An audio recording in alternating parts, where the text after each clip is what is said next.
Je voudrais passer un petit message à tous les mamans et les papas. Je sais que vous voudrez tous avoir des enfants médecins, docteurs, des avocats. Il faut aussi des agronomes, des spécialistes d'irrigation, parce que vous avez besoin de manger.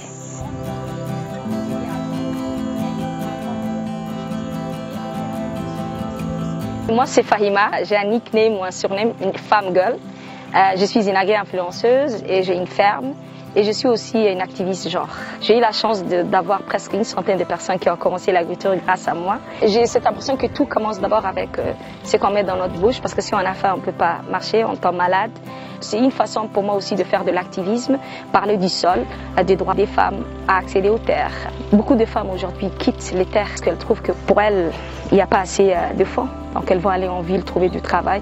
Et il y a beaucoup de terres qui ont été abandonnées à cause de ça. On est sur Douda, la région d'Arta. Douda, il y a presque 30 ans, c'était florissante. Il y avait les guayavas, il y avait plein de belles choses jusqu'à aujourd'hui, mais maintenant ça commence à dépérir. L'agriculture, c'est l'or vert, on peut y vivre.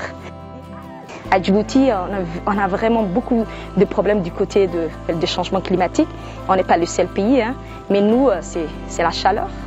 Et dès qu'on a la chaleur, c'est l'érosion du sol. Et puis on a les inondations.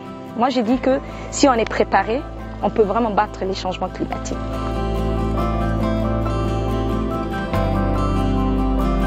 J'étais la seule Djiboutienne et j'ai eu la chance de participer à un panel présidentiel.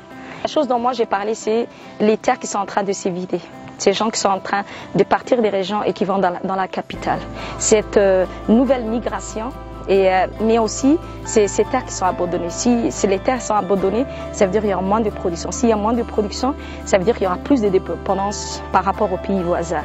Donc maintenant, c'est comment attirer les jeunes Djiboutiens, pour moi, c'est que vraiment ils arrivent à être dans cette partie agricole. Et pour moi, le mot résilience, c'est vraiment ne pas se laisser aller et ne pas dire qu'on a été vaincu.